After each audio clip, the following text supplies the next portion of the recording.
고린도전서 3장 12절에서 15절까지의 말씀이 되겠습니다. 신약성경 265쪽입니다.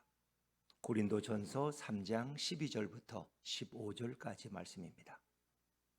저와 여러분이 한 절씩 교독하십니다.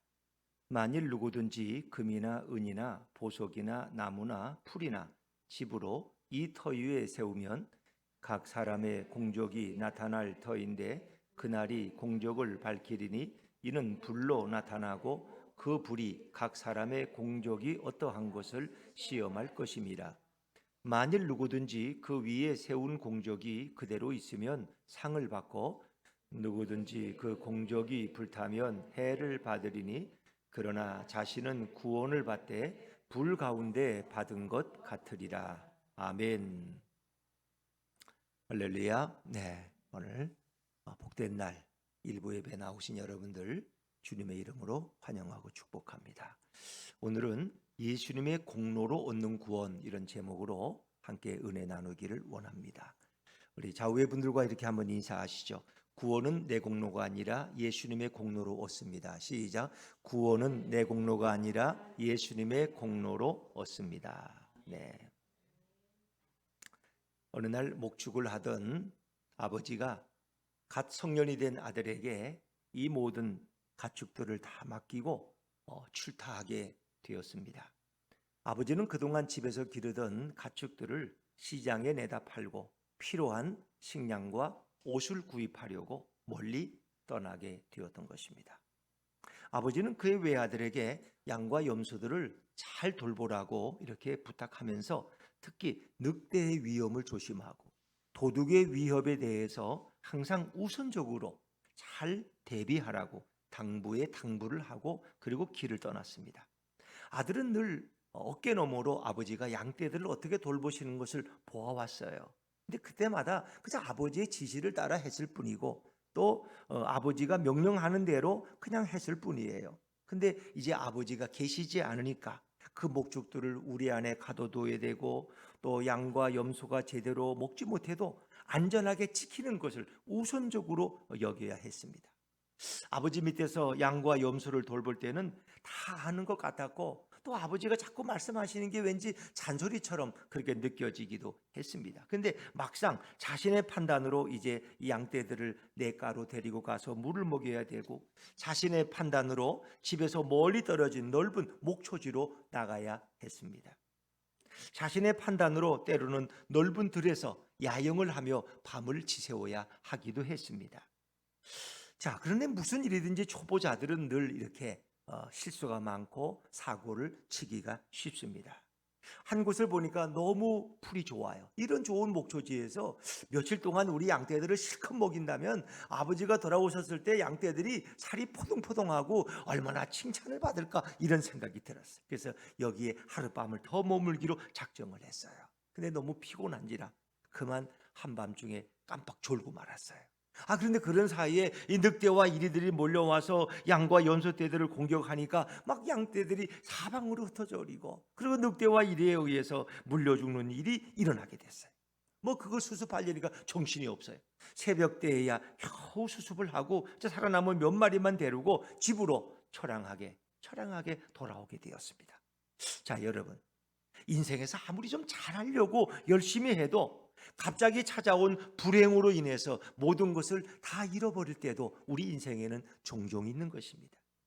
인생이란 놀면서 모든 것을 잃어버려도 온통한 마음 때문에 잠을 이룰 수 없는데, 하물며 내가 뭔가 인생에 비장한 결심을 하고 최선을 다해서 열심히 했는데 모든 것을 다 잃어버렸다면 그 안타까움, 그 실망감은 이루 말할 수가 없는 것입니다.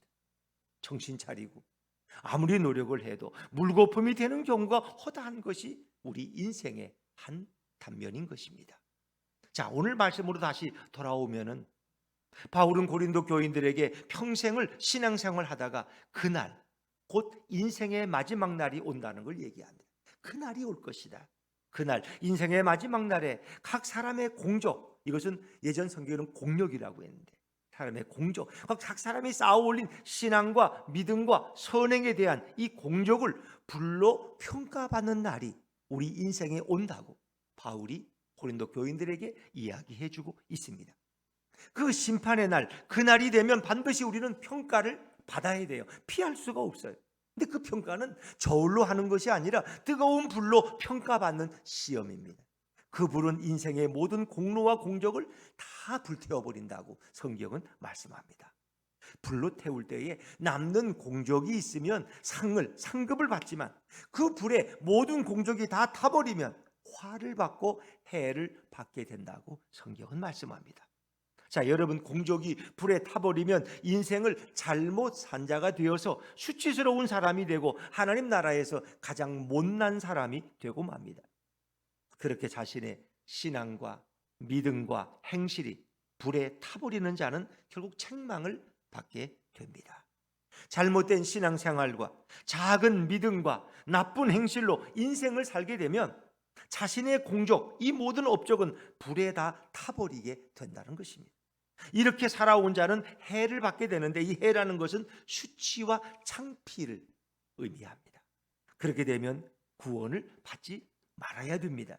그 자신의 공적이 모두 불에 타버린다면 결국 천국에 가면 안 되는 것 아닙니까? 인생의 집을 질 때 어떤 이들은 금과 은과 보석으로 집을 짓는다 그랬어요. 근데 그런 것들은 불에도 잘 좀 어느 정도는 견뎌낼 수가 있어요. 그러나 나무나 풀이나 집으로 인생의 집을 지은 사람들은 불이 나면 어떻게 될 거예요? 뭐 요즘 봄철에 화재 나면 다 타버리듯이 나무나 풀과 집으로 진 것은 다 타버리고 말 거예요. 그런데 오늘 15절에 보면 뭐라고 말씀합니까? 자, 15절 말씀을 다시 한번 읽어보죠. 15절 시작. 누구든지 그 공적이 불타면 해를 받으리니 그러나 자신은 구원을 받되 불 가운데서 받은 것 같으리라. 아멘. 누구든지 그 공적이 불타면 해를 받는데, 그런데 그러나 자신은 구원은 받는다는 거예요. 불 가운데서 받은 것 같다. 불 가운데서 구원을 받은 것 같아요. 그래서 예전에 제가 어릴 때 이런 걸 부끄러운 구원이라고 이렇게 설교를 들은 적도 있어요. 내 공로가 다 타버리면 너무 의지할 것도 없고 자랑할 것도 없어서 너무 부끄럽게 구원을 받는다. 이런 기억도 제 납니다. 자, 여러분, 그날에 자신의 공적이 불타는 해를 받아도, 창피와 수치를 당해도 구원을 받아요, 못 받아요? 구원을 받는다고 성경은 말씀하고 있습니다. 다 타버려도 구원은 받는다. 근데 이 말씀은 좀 이상하지 않습니까? 좀 의아스럽지 않습니까? 구원이란 자신의 공로나 업적이나 공적이 있어야 받는 거 아닙니까? 자신의 공로나 공적이 다 불에 타버리면 절대로 안 되는 것이 바로 구원입니다. 아무런 믿음과 신앙과 착한 행실이 없어서 모든 공적이 다 불에 다 탔는데도 어떻게 구원을 받을 수 있을까요? 불 가운데서 구원을 받을 수 없습니다. 신앙과 삶에 공로가 없는 자는 절대로 구원받을 수 없습니다. 자, 그런데 오늘 본문에서 불 가운데서 구원을 받을 수 있는 자가 바로 공적이 없는 자라고 말씀하고 있습니다. 어떻게 사도 바울은 고린도 교인들에게 이렇게 말할 수 있을까요? 이것은 뭔가 잘못된 내용이라고 우리가 생각되지 않습니까? 사랑하는 여러분, 하나님이 세상을 창조하셨을 때 아담도 함께 창조했죠. 아담은 창조될 때마다부터 다른 피조물과는 다른 형격한 차이를 가진 사람이었어요. 아담은 모든 피조물과 똑같이 흙으로 지음받았지만 아담은 오히려 모든 피조물들을 다스리고 정복하는 왕의 자리에서 아담의 인생이 출발되었어요. 모든 피조물은 하나님을 대리자야 하는 하나님을 대신하는 아담의 지배와 지시에 순종해야만 했습니다. 아담은 태어나서 불교에서 말하는 것처럼 어떤 공적을 쌓아온 것도 아니에요. 공적을 찬란하게 이룬 자도 아니에요, 아담은. 그러나 출생 때부터 아담은 모든 피조물보다 더 뛰어난 존재가 되어서 그러한 위치에서 모든 것을 다스리는 자가 되었습니다. 심지어 하나님과 같이 천사는 영으로 창조되었고 흙으로 창조되지 않았지만 그 천사보다 더 우월한 아들의 자리에서 아담은 모든 것을 다스리고 통치하게 됩니다. 근데 천사보다 인간은 더 높은 자리에서 오히려 그 일을 수행한다는 거예요. 천사도 우리 구원받은 성도를 부러워한다, 그런 말씀이 있잖아요. 천사도 부러워한다는 거예요. 아담은 아무런 공적도 없이 대단히 높은 위치에 올라간 자가 바로 아담입니다. 그런 어느 날에 아담은 자신의 공적을 한번 뒤돌아보니까 아무것도 없는 걸 발견하게 돼요. 자신이 스스로 공적을 이제는 좀 쌓아가고 싶었어요. 자신이 스스로 공적을 좀 만들어가고 싶었어요. 자신의 노력과 자신의 열심으로 자신이 모든 피조물에게 좀 공적을 인정받으면서 살고 싶었어요. 이렇게 타락은 시작됩니다. 인간이 자신의 공적을 높이고 자신의 업적을 찬양하는 순간부터 인간은 하나님과 멀어지게 되었고 하나님을 대적하는 자가 되었습니다. 그래서 인간은 타락한 후에 자신의 공적을 칭송하고 자신의 공로와 업적을 자랑하는 불쌍하고 가련한 인생을 살게 됩니다. 여러분, 모든 기업들은 대개 다 홍보 부서가 있어요. 그래서 그 기업이 뭐 좋은 일 하면 뭐 자기 회사도 열심히 운영하지만 또 좀 고아들을 도왔다든가 어디에 얼마를 기부했다 그러면 그 홍보부에서 열심히 PR을 하지 않습니까? 이 기업의 공적을 쉬지 않고 자랑하면서 드러냅니다. 나라도 그렇죠. 대통령실이 하는 일이 주로 뭐예요? 대통령께서 이런 일을 행하셨다, 이런 일도 했다, 고아와 가부들을 찾아갔다. 그럼 또 한쪽에서는 그걸 비판하고 뭐 그렇게 하죠. 그게 무슨 자랑할 거리냐 또 그렇게 말해요. 이건 뭐 지자체도 마찬가지. 화성시는 이런 일을 새해 할 거고 또 이렇게 해왔습니다 하는 걸 화성시장은 늘 자랑하고 싶어해요. 그게 인간의 본성이에요. 이렇게 타락한 인간은 하나님께 돌아가서 다시 구원을 얻으려고 인생을 비참하게 살면서 공적을 쌓아가고 있고 자신을 자랑하고 싶어하는 거예요. 자신의 많은 공적과 업적으로 세상과 하나님께 인정을 받으려고 오늘도 발버둥 치는 것이 인간의 타락한 모습입니다. 이렇게 힘든 인생을 살고 이렇게 고통스러운 인생을 살아가고 있지만 아무 공적도 쌓지 못하고 결국은 비참하게 살다가 죽어가는 자가 타락한 인간의 현 주소고 실상인 것입니다. 바울은 공적을 쌓기에 급급한 고린도 교인들에게 이 공적, 업적에 대해서 분명한 개념을 알려주고 있습니다. 자신의 공적은 자신의 노력과 열심으로 쌓는 것이 아니라 바로 예수님의 터 위에서 예수님을 기초로 해서 쌓아야 어떤 불로 시험을 내도 어떤 불로 심판을 내도 전혀 불에 타지 않는다고 오늘 바울은 이야기하고 있습니다. 심지어 자신의 공적이 다 불타는 최악의 상황을 맞이하더라도 예수님의 터 위에서 인생을 살아온 자들은 모든 공적이 불에 타고 아무런 공적이 없어도 예수님으로 인하여 불 가운데서도 구원을 받게 된다, 못 받는다? 구원을 받게 된다고 분명히 밝히고 있습니다. 졸 땐 졸더라도 들을 것은 꼭 들으셔야 돼요. 아무런 공적이 없고 아무런 업적과 공로와 선행이 없어도 예수님으로 인하여 불 가운데서도 구원을 받게 된다고 바울은 분명하게 강조하고 있습니다. 고린도 교인들은 자신들의 공적, 그 자신의 신앙과 굳건한 믿음과 선한 행실로 구원에 이른다고 그들은 흔히 그렇게 생각했어요. 내 신앙이 굳건하니까, 내가 착한 일을 많이 하고 난 악하게는 안 살잖아. 그래도 이렇게 내가 이렇게 살아왔으니까 나는 당연히 구원받는다고 사람들은 생각합니다. 내가 남한테 해 끼친 거 봤어? 내가 남한테 돈 10원이라도 꼬가지고 안 준 적이 있어? 나는 안 그래. 나는 반드시 찾아가서 갚어 이자까지 붙여서 난 이렇게 착하게 살았어. 당연히 나는 구원은 따놓은 당상 아니야? 이 생각해. 바울은 고린도 교인들에게 잘못된 구원관을 분명히 지적해 줍니다. 예수님이 이 땅에 오신 것은 이 땅에 사는 모든 타락한 인간들이 자신의 공적과 자신의 열심과 자신의 헌신으로 구원에 이를 수가 없기 때문에, 다 지옥에 들어가기 때문에 예수님이 이 땅에 오셔서 스스로 모든 구원을 다 이루시고 다 완성하신다고 바울은 분명하게 강조하고 있습니다. 예수님은 인간이 착하게 살면 구원을 시켜주고 더럽고 추악하게 살면 구원시켜주지 않는 그런 분이 아닙니다.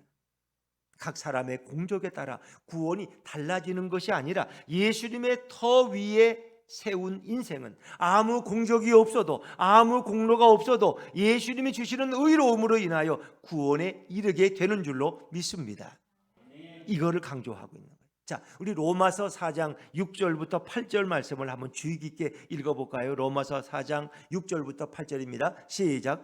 일한 것이 없이 하나님께 의로 여기심을 받는 사람의 복에 대하여 다윗이 말한 바 불법이 사함을 받고 죄가 가려짐을 받는 사람들은 복이 있고 주께서 그 죄를 인정하지 아니하실 사람은 복이 있도다 함과 같으니라. 아멘.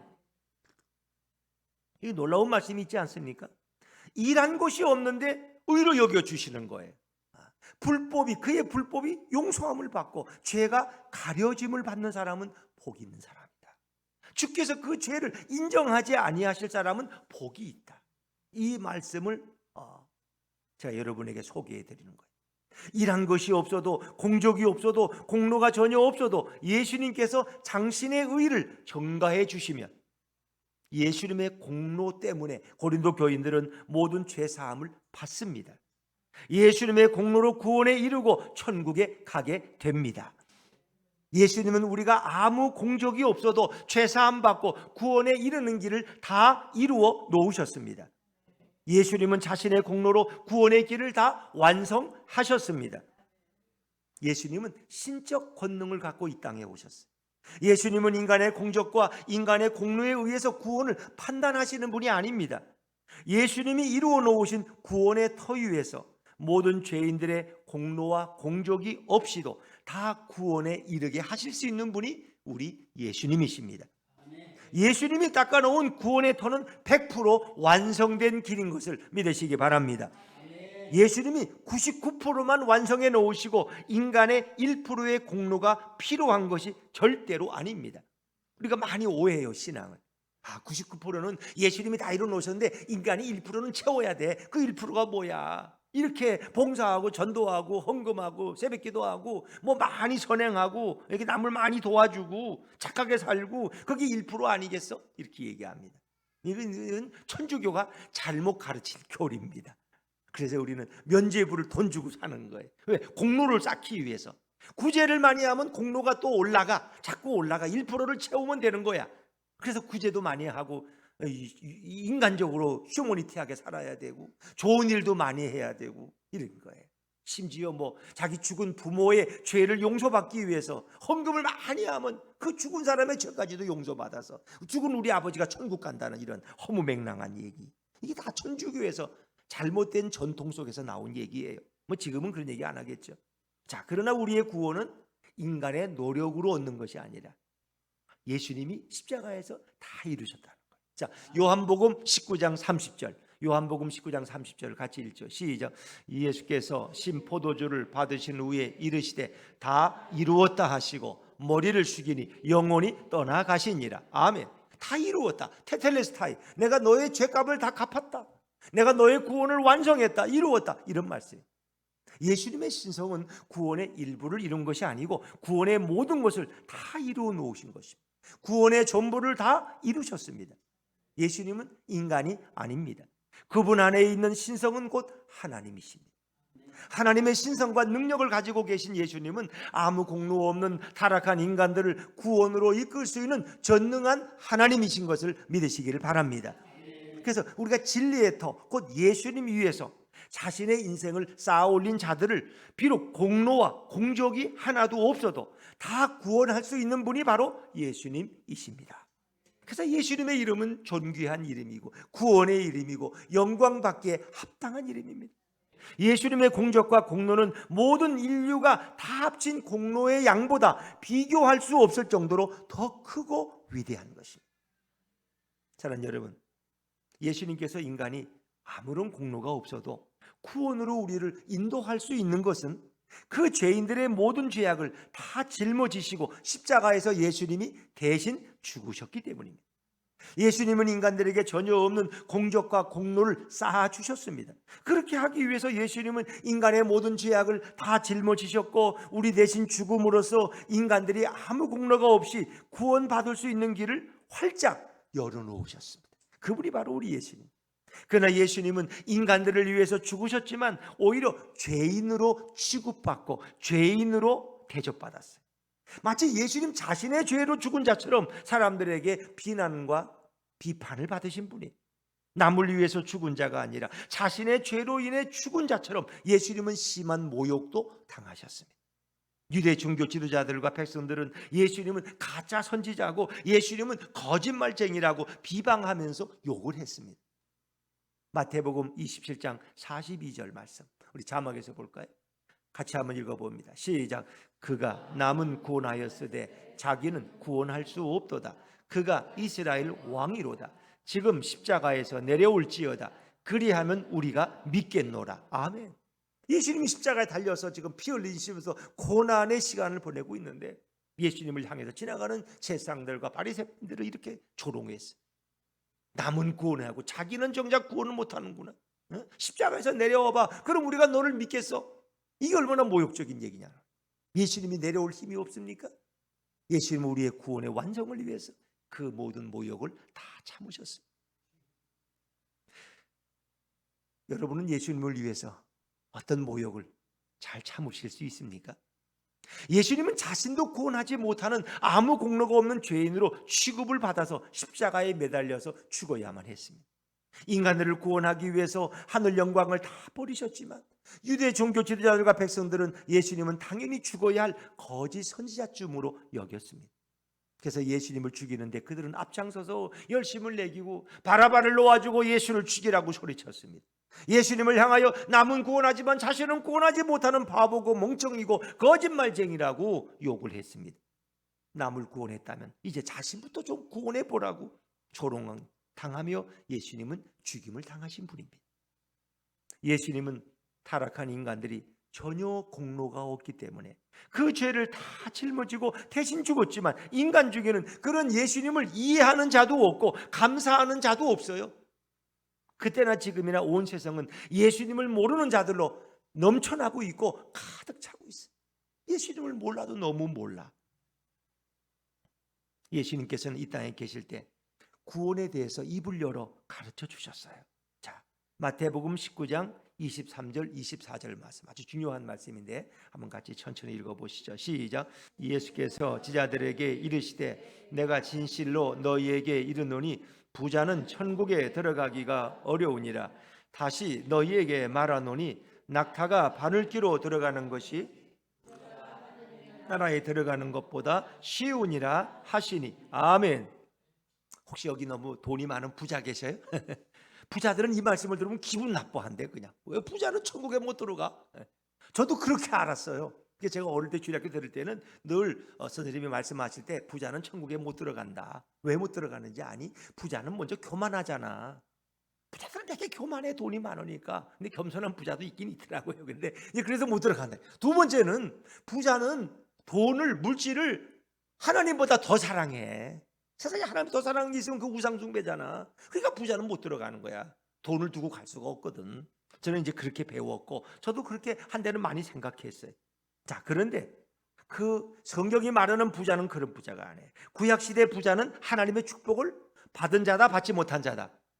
받은 자라고 봐요. 오히려 지금 오늘 예수님이 말씀하시는 의도는 그런 거예요. 물론 악한 부자도 많죠. 그런데 여기서는 선한 부자를 얘기하는 거예요. 하나님의 축복을 받은 자예요. 부자는 신앙과 믿음에 대한 공로와 공적을 인정받아서 욥처럼 하나님께서 심령의 복을 부어주시고 그리고 물질의 복까지 넘치도록 부어준 자가 부자예요. 심령의 복도 받고 물질의 복도 받은 자예요.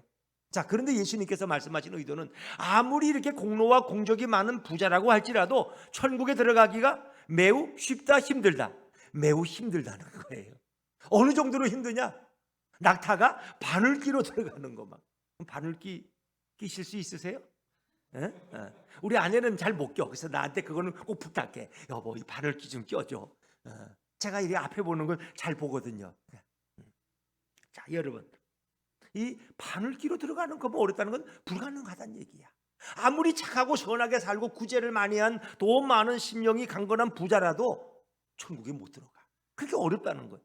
자, 이 말을 들은 지자들은 무슨 얘기? 아니, 축복을 많이 받은 유대교 신자 중에서도 신실함으로 하나님의 복을 받은 부자까지도 천국에 들어가지 못한다면 도대체 천국은 누구를 위해 준비된 거야?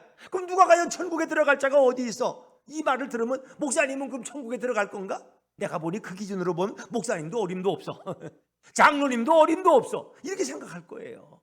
제 아들은 이렇게 반문하는 거예요. 자, 마태복음 19장 25절 같이 읽습니다. 시작. 제자들이 듣고 몹시 놀라 이르되 그렇다면 누가 구원을 얻을 수 있으리까? 도대체 그러면 누가 천국 가겠어요? 그렇게 착한 부자들도 못 간다면. 제 아들은 너무나 놀란 거예요.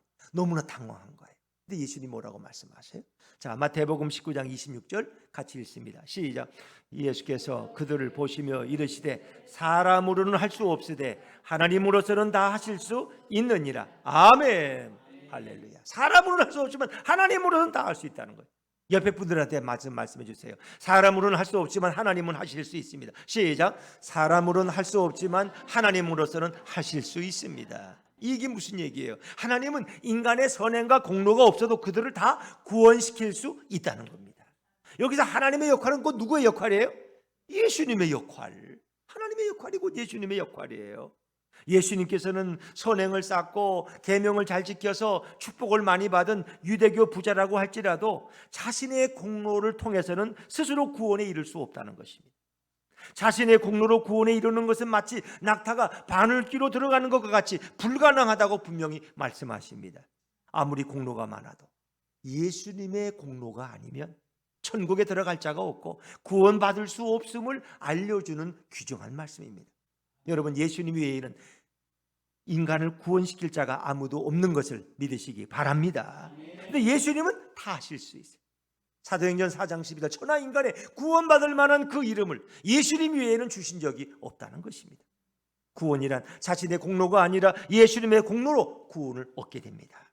인간이 쌓은 평생의 공로가 아무리 크다고 할지라도 그 공적과 공로로 천국에 이를 수 있는 구원을 얻게 할 수는 없습니다.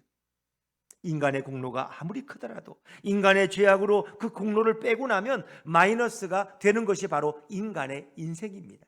그냥 한 번 착한 일을 하면 플러스야. 플러스 몇 점. 근데 10번 거짓말을 하면 공로가 쌓이는 것이 아니라 공로가 오히려 마이너스 감점을 당해. 상급이 생기는 것이 아니라 오히려 벌이 생겨. 한 번 착한 일하고 10번 거짓말하면 오히려 마이너스 인생이야. 우리는 플러스 인생일까 마이너스 인생일까? 많은 분들은 자기는 그래도 잘못한 것보단 잘한 게 많으니까 좀 플러스 인생이 아닐까 이런 생각을 해봅니다.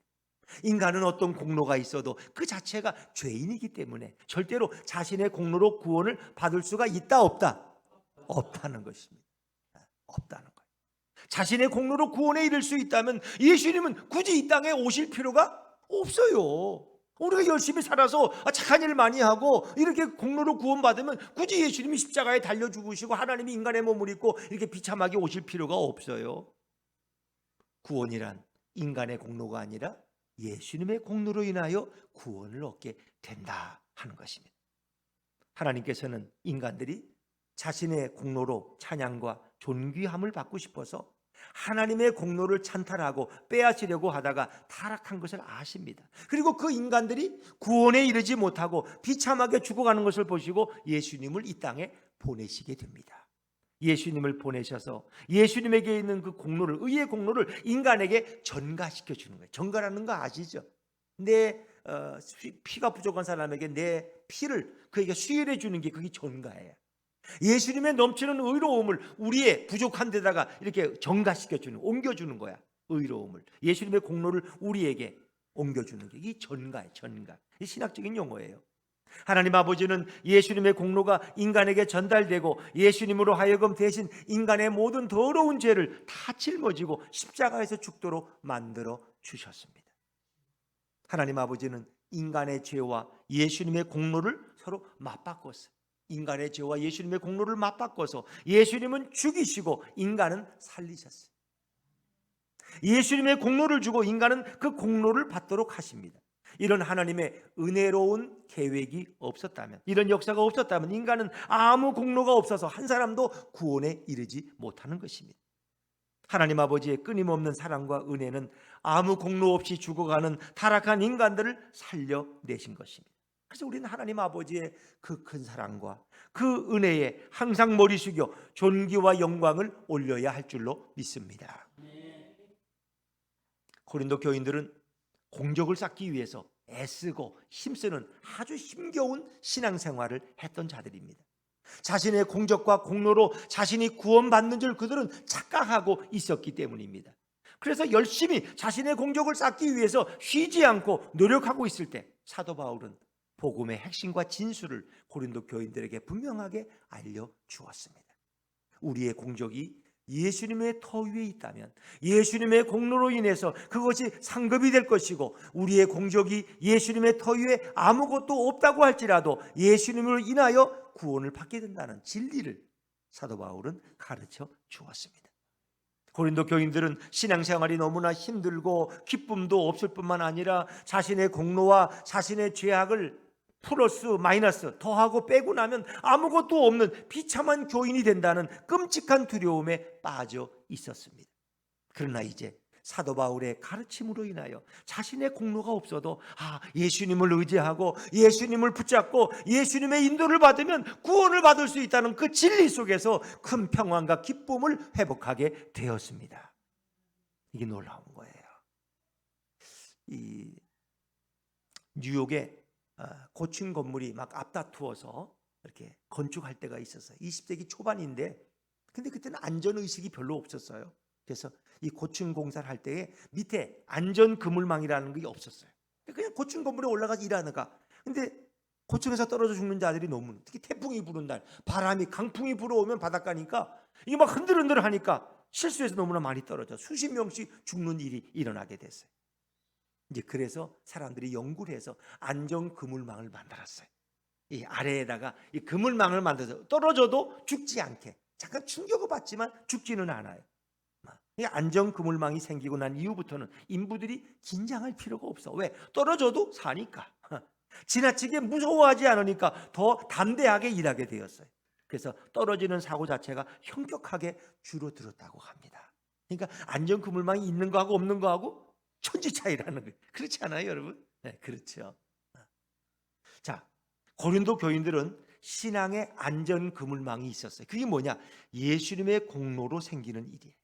예수님의 공로로 구원받으니까 내가 살다가 좀 실수해도 걱정할 거 없어. 결국은 내가 예수님의 공로로 구원받는 거지, 내가 좀 더 잘하고 못해서 구원받는 게 아니야. 그래서 그들은 예수님의 공로를 더 의지하게 되었어요. 이제 신앙생활이 힘들고 고달픈 것이 아니라 기쁘고 즐거운 것이 되었어요. 고린도 교인들에게 구원은 힘들고 구원은 피곤한 일이 아니고 예수님께서 다 이루어 주시는 선물인 것을 그들은 깨닫게 되었습니다. 사랑하는 여러분, 앞에서 제가 말씀드린 양과 염소 떼를 다 잃어버리고 낙심하고 좌절한 채로 집으로 아들이 돌아왔을 때 부모님의 마음은 늑대 떼의 공격으로 잃어버린 양과 염소보다 살아 돌아온 아들로 인하여 더 기쁘고 즐거워합니다. 이것이 부모의 심정이고 이것이 부모의 눈물입니다. 모든 것을 다 잃어버렸다고 할지라도 아들의 생명이 상하지 않으면 부모는 다시 시작할 수 있습니다. 예수님의 마음은 죽어가는 이 땅의 모든 인간들에게 자신의 공로를 주어서 다 살리고 싶은 마음이 우리 예수님의 마음이에요. 그래서 하나님은 모든 사람이 구원을 받으며 진리를 아는 데 이르기를 원하시느니라, 그렇게 말씀하고 있는 거죠. 그래서 누구든지 예수님께로 나오는 자는 예수님께서 자신의 공로를 무한정으로 주어서 예수님 자신의 공로로 그를 다시 살아나게 해주시는 것입니다. 부모의 심정은 모든 것을 잃어버려도 자식만은 잃지 않고 싶어하는 심정이 부모의 마음이에요. 예수님께 나오는 자는 아무 공로가 없어도 다 구원받을 수 있습니다. 그러나 예수님께 오기를 거부하는 자, 예수님의 터 위에 서기를 거부하면 자신의 공로로 구원을 이루어가야 하는 피곤한 삶을 살아야 됩니다. 그런데 에덴 동산에서 인간이 타락한 후부터 어떤 인간도 자신의 공로로, 자신의 업적으로 구원에 이른 자가 한 사람도 없다는 사실입니다. 예수님의 공로 외에 어떤 구원의 길도 없습니다. 성도에게 어느 날 하나님의 평가가 시작될 것입니다. 이 평가는 모든 인생을 다 마친 후에 그 성도가 살아온 모든 것에 대한 평가입니다. 이 평가는 뭐로 해요? 불로 합니다. 인간의 모든 공로를 불로 태우는데 자신의 공적과 공로는 다 불에 타게 됩니다. 성도가 쌓은 공로도 아주 뜨거운 불로 다 태워버립니다. 우리 13절 14절 오늘 본문 말씀을 한 번만 더 자막에 좀 보여주실래요? 네, 13절 14절입니다. 13절 먼저 읽죠. 시작. 각 사람의 공적이 나타날 터인데 그날이 공적을 밝히리니 이는 불로 나타내고 그 불이 각 사람의 공적이 어떠한 것을 시험할 것임이라. 만일 누구든지 그 위에 세운 공적이 그대로 있으면 상을 받고. 아멘. 자, 그렇습니다. 그때 불에 타지 않은 것만이 인정받고 상급을 받을 수 있습니다. 그러나 불에 타지 않는 것은 성도의 공로가 예수님의 공로와 합쳐져 있는 것입니다. 성도는 인생을 살면서 선한 공적보다 악한 공적이 더 많았던 존재였습니다. 오히려 성도가 착하게 산 것이 아니라 예수님이 착하게 살도록 인도해 주셨고, 때때로 착하게 살지 못해도 신앙으로 살지 못할 때 불로 때로 연단하시고, 때때로 강하게 책망하시고, 때때로 부드러운 말로 타일르셔서 성도는 예수님의 공로로 착하게 살 수밖에 없는 존재가 되었습니다. 예수님의 공로가 성도의 삶 속에 나타나면 그 성도의 공로는 어떤 풀에도 타지 않습니다. 금도 은도 다 녹일 수 있는 아주 강한 불이지만 예수님의 공로와 결합된 성도의 공로는 어떤 불로도 태울 수가 없습니다. 또한 성도의 공로가 없다고 할지라도 예수님이 그 성도를 위하여 죽었다면 예수님이 십자가에 달릴 때의 오른편 강도처럼, 그러나 아무 공로가 없어도 어떤 착한 행실이 없어도 낙원에 들어갈 수 있고 구원받을 수 있는 것을 믿습니다. 그렇죠? 우편주 강도는 그럼 강도짓만 하다가 사형수가 된 거예요. 그는 아무 공로를 쌓은 적이 없어요. 다 마이너스 인생이야. 그런데 순간적으로 예수님의 공로가 그에게 전가돼서 그런 낙원에 들어가고 구원받을 수 있었다. 성도에게 자신의 공로보다 예수님의 공로가 구원받을 때에는 더 중요합니다.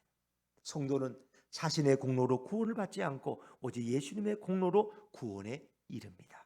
그러게 때때로 우리가 예수님께 나오지 않고 예수님의 터 위에서 신앙생활하지 않았던 자라도 심판 전에, 죽기 전에 뜨거운 불로 연단하고 심하게 꾸짖고 책망하고 심한 고난의 길을 가게 하더라도 반드시 예수님을 붙잡게 해서 구원에 이르게 해주시는 분이 우리 예수님이에요. 그래서 성도란 예수님께 붙잡힌 자예요. 어차피 저와 여러분은 예수님께 붙잡혔어요. 도망갈 생각하지 마세요. 이제 우리 옆에 분들 한번 인사하세요. 우리는 어차피 예수님께 붙잡힌 인생입니다. 시작. 우리는 어차피 예수님께 붙잡힌 인생입니다. 다시 지옥에 가고 싶어도 못 가. 우리는 우리 마음대로. 왜? 예수님이 붙잡고 놓아주질 않으시거든. 우리 예수님께 붙잡힌 인생. 우리의 공로는 심판의 불이 나타나면 다 타서 없어지게 됩니다. 어떤 인간의 공로와 공적도 불에 타지 않는 게 아무것도 없어요. 인간의 모든 공로와 공적은 다 불에 타서 없어집니다.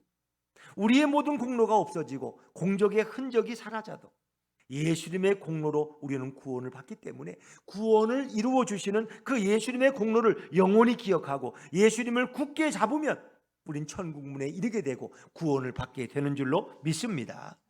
우리의 공로가 남아있다면 그것은 우리의 선행이 아니라 예수님의 터 위에 세워진 것이고 예수님이 우리 안에 역사하시기 때문입니다.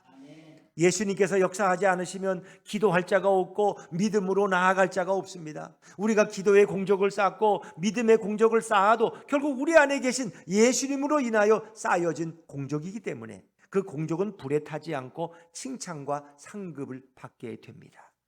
그래서 모든 공적과 공로는 다 우리의 것이 아니고 예수님의 것이 되고 예수님의 역사가 됩니다. 우리는 부족하여도, 우리는 공로가 없어도 우리는 구원에 이르게 될 줄로 믿습니다. 우리 찬송가 중에 장례식 때 부르는 493장 하늘 가는 밝은 길, 이런 찬송, 그 가사의 후렴 부분을 제가 좀 읽어볼게요. 1절에 보면 예수 공로 의지하여 항상 빛을 보도다. 2절 후반절에 보면 예수 보배로운 피 모든 것을 이기니 예수 공로 의지하여 항상 이기리로다. 3절 후반절 나는 부족하여도 영접하실 터이니 영광나라 계신 임금 우리 구주 예수라. 할렐루야. 얼마나 찬송가가 정확한지 몰라. 이 모든 구원의 진리는 찬송가 속에 다 녹아들어 있는 거예요. 예수 공로 의지하여 항상 이기리로다. 빛 대신 예수님을 보는 거거든요. 예수님의 보배로운 피가 예수님 우리에게 주실 공로예요. 여러분, 그러므로 우리는 자신의 공로를 자랑하고 이제는 드러나는 자가 되면 안 돼요. 바로 예수님의 공로를 드러내고 찬양하고 감사해야 합니다. 우리의 죄악이 아무리 크고 높다고 할지라도 예수님의 공로로 우리는 구원에 이르게 됩니다. 그리고 예수님의 공로로 의롭게 됨을 고백해야 합니다. 이제 우리 남은 인생은 예수님의 공로를 외치고 예수님의 공로를 자랑하다가 구원에 이르러야 할 것입니다. 여러분, 자녀들에게 부모의 공로를 높이고 드러내는 말을 하면 안 돼. 뭐라고? 엄마 아빠가 너 때문에 얼마나 고생하는지 너 아니? 이렇게. 우리 부모의 공로도 자랑하지 맙시다. 교회에서도 절대로 사람의 공로를 높이고 찬양하는 자가 되지 맙시다. 오직 이번 주에도 예수님이 우리 교회에서 어떻게 나타나셨고, 예수님께서 우리 교회에 어떻게 역사하셨는지, 예수님의 공로에 감사와 존귀와 영광을 돌리는 자가 되어야 할 것입니다. 그렇습니다. 그래서 제가 자주 얘기하지만 이렇게 원로 목사님 추대식, 원로 장로 추대식 이럴 때 가면은 예수님이, 이 장로님이 얼마나 훌륭하게 살았는지, 모든 교인들의 손가발이 되어서 목사님의 오른팔이 되어서 이렇게 교회를 잘 섬기다가 이렇게 은퇴한다고. 이 장로님은 정말 천사 같은 인물이라고. 이 사람은 법 없이도 살 수 있는 분이라고. 아주 인간인 장로님한테 모든 영광과 찬양을 다 돌려. 그럴 때 가서 제가 찬물을 끼얹어. 이 장로님이 그렇게 착한 사람이 아니라고. 사실은 이 장로님도 옛날에 다 이렇게 나쁜 짓도 했고 그렇게 살던 분인데, 예수님을 만나서 이분의 인생이 달라졌다고. 예수님 일생 동안 이분을 이렇게 선하게 하시고 성령을 부어주셔서 이렇게 하나님의 교회에 모든 사람의 자랑이 되게 하시고, 목사님의 오른팔이 되고 성도들의 손과 발이 되게 하셨다고. 그 예수님이 영광을 받으실 것입니다. 이렇게.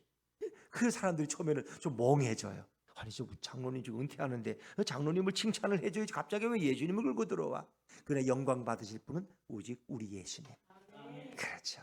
근데 우리는 자꾸 이렇게 인간들이 그 예수님의 영광을 다 차지하려고 그래. 목사님이 다 차지해버리고, 장로님이 차지해버리고, 봉사 많이 하고 전도 많이 하는 집사님이 다 차지해버리고, 예수님은 영광 받을 게 없어. 그래서 그게 잘못이라는 거예요. 우리가 예수님의 공로를 인정하고 고백하면 예수님은 우리의 어떤 죄악도 용서해 주시고, 우리의 공로가 없어도 천국으로 인도해 주십니다. 우리의 공로가 없어도 날마다 우리에게 만나를 내려주시고, 홍해를 우리 앞에서 갈라주시고, 앞뒤에서 우리를 호위해 주셔서 언제든지 기쁨과 평안이 넘치는 인생을 살게 해주십니다. 자신의 공로로 사는 자는 심판의 불이 임할 때 모든 것이 불타고 지옥에 들어가 버립니다. 그러나 예수님의 공로로 사는 자는 심판의 불이 임해도 두려워하지 않고 예수님으로 인하여 빛난 천국에서 영원히 존귀하게 살게 됩니다. 이제 결론의 말씀입니다. 자신의 공로가 아니라 예수님의 공로로 구원을 얻게 되는 놀라운 은혜는 아무리 들어도 믿어지지 않고, 아무리 들어도 어떤 때는 정상적으로 이해가 되지 않는 거예요. 어떻게 난 한 일이 없는데 예수님의 공로 때문에 내가 구원받지? 그 잘 처음에 이해가 안 돼요. 자신의 인생을 돌아보면 자신의 더러운 죄악과 잘못된 인생살이로 인하여 천국에 들어갈 자신이 없어지고 구원을 받을 확신이 점점 사라지는 것이 인간의 모습입니다. 이럴 때 예수님의 공로로 구원에 이르게 됨을 고백하려면 우린 예수님께 나아가서 예수님이 어떤 분인지, 예수님이 어떻게 역사하시는지, 예수님이 얼마나 큰 권능과 은혜가 많은 분인지 우린 예수님을 정확히 알아야 합니다. 예수님을 정확히 알려면 예수님을 알기 위해서 예수님 앞에 나아가서 기도하셔야 됩니다. 예수님이 나를 위해서 어떤 공로를 이루셨는지 기도하면서 물어보아야 되고, 기도 가운데 우리는 확신을 가져야 합니다. 기도하지 않으면 예수님을 머리로만 알게 되고, 기도하지 않으면 아무리 믿고 싶어도 믿어지지 않는 인생을 살게 됩니다. 그러나 기도하고 간구하면 예수님의 공로가 믿어지고 깨달아지고 더 큰 기쁨과 더 큰 확신으로 인생을 담대하게 살 수 있습니다. 많은 종교인들이 범하는 잘못이 뭔지 아세요? 자신의 공로로 구원에 이르고자 자신의 살을 찢고 고행을 하고 자신의 인생을 깊은 산속에 내던지고 수시로 금식과 수시로 고행을 하지만, 이렇게 하는 것은 예수님의 공로를 전혀 모르기 때문입니다. 그러나 예수님께 나아가서 기도하는 자는 예수님의 공로를 깨닫고 예수님의 공로를 믿고 확신하며 기쁨과 즐거움 속에서 남은 인생을 평안하게 살게 됩니다. 기도하는 자는 예수님을 만나고, 기도하는 자는 예수님의 공로를 보게 되고 예수님이 주시는 공로를 믿게 되며 춤을 추면서 한평생을 기쁨과 확신 가운데 천국에 이르게 되고 아무 공로 없이도 구원에 이르게 되는 것입니다. 이런 기쁨과 이 확신이 오늘 예배를 통해서 우리 예수품교회 모든 성도들에게 충만하게 임하시기를 주의 이름으로 축원합니다. 축원합니다. 우리 일어나셔서 우리 보좌 앞에 모였네 비전 찬양하시겠습니다.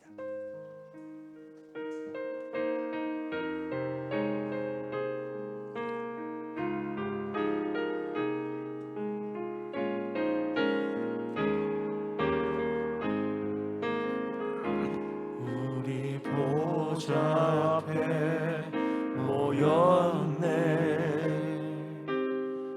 함께 주를 찬양하며 하나님의 사랑 그 아들 주셨네. 그의 피로 우리 구원받았네. 십자가에서 쏟으신 그 사랑 강같이 온 땅에 흘러 각 나라와 족속 백성 방언에서 구원받고 주 경배 드리네.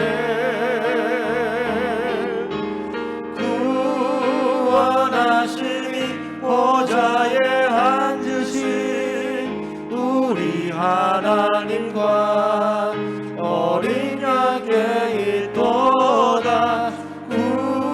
구원하심이 보좌에 앉으신 우리 하나님과 어린 양께 있도다. 우리 보좌 앞에 모였네. 우리 보좌 앞에 모였네. 함께 주를 찬양하며 하나님의 사랑 그 아들 주셨네. 그의 피로 우리 구원받았네. 십자가에서 쏟으신 그 사랑 강같이 온 땅에 흘러 각 나라와 족속 백성 방언에서 구원받고 주 경배 드리네. 구원하심이 보좌에 앉으신 우리 하나님과 어린 양께 있도다. 구원하심이 보좌에 앉으신 우리 하나님과 어린 양께 있도다. 구원하심이